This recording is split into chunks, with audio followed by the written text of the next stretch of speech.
যে 3টা ভূমিকম্প এখনো আসা বাকি আছে। নবীজি বলেছেন একটা পৃথিবীর পূর্ব দিকে হবে। পূর্ব দিক কোন দিক? এই যে Indonesia, Malaysia, Bangladesh, Pakistan, Myanmar, আপনার শ্রীলঙ্কা, এই পুরো কন্টিনেন্ট পূর্ব দিক, পৃথিবীর পূর্ব দিক। কোন কান্ট্রি এটা তো বলা হয় নাই, পূর্ব দিক বলা হয়েছে। এবং এখানে ভূমিকম্প বলা হচ্ছে না, বলা হচ্ছে ভূমি ধসে যাবে, মানে পুরো ভূমিটা নিচে চলে যাবে। এখন যারা এগুলো নিয়ে গবেষণা করেন তারাও কিন্তু সেম কথাই বলছেন, খেয়াল করে দেখেন। তারা হয়তো বিজ্ঞান দিয়ে ব্যাখ্যা করছেন, কিন্তু হাদিসে কিন্তু এটা বলা আছে। আরেকটা হচ্ছে পৃথিবীর পশ্চিম দিকে।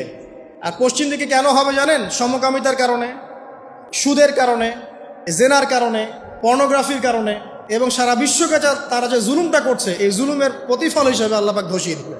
এর কোনো অস্তিত্বই থাকবে না। এখন মনে হচ্ছে না যে পুরো সারা ওয়ার্ল্ডকে রুল করছে, অস্তিত্বই থাকবে, ভূমিধস।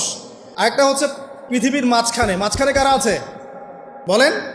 মাঝখানে আমাদের আমিরুল মুমিনিনরা আছে এখন, নাকি? যারা গান বাজনাকে উন্মুক্ত করে দিচ্ছে, যারা পর্দার শিথিলতা নিয়ে আসছে, হ্যাঁ, যারা ইসরায়েলের সাথে আতাত করছে, এরা আছে, আমিরুল মুমিনিনরা আছে। তো সেখানেও একটা ফিতনা অপেক্ষা করতে থাকেন। তো এই কথাটা বলতে গিয়ে আমি এখানে এসেছি। পৃথিবীতে কিন্তু এখনো 3টা বড় বড় ভূমিকম্প বাকি আছে। আর সর্বশেষ আলামত হচ্ছে ইয়েমেন থেকে একটা আগুন বের হবে, বিশাল আগুন। এই আগুনটা মানব জাতিকে হাসরের মাঠের দিকে তাড়িয়ে নিয়ে যাবে। এই 10টা আলামত না আসা পর্যন্ত কিয়ামত হবে না। অতএব আপনি এখন রিল্যাক্সে নাকে তেল দিয়ে ঘুমান, নাকি ভাই?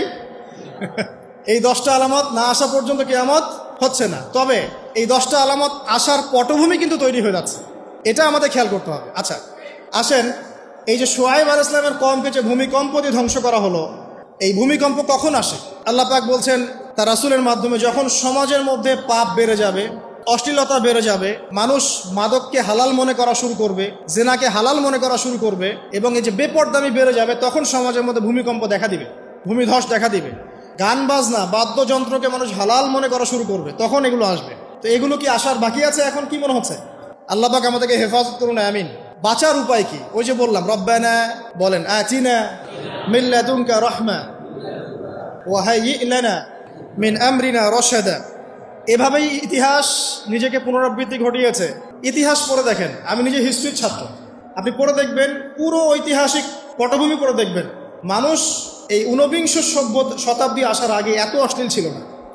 এখনকার বিশ্বে যত সমস্যা চলছে, কয়েকটা বলি, রিবা বা সুদ, জেনা বা উন্মুক্ত যৌনাচার, তারপরে বেপরদামি অশ্লীলতা, 4 নাম্বার আপনার মাদক, ঠিক আছে, 5 যে বড় মহামারী পর্নোগ্রাফি, যত বড় বড় মেজর সমস্যাগুলো চলছে, যেগুলো ইয়াং জেনারেশনকে ধ্বংস করে দিচ্ছে, এগুলোর ম্যাক্সিমাম এসেছে কিন্তু পশ্চিম থেকে।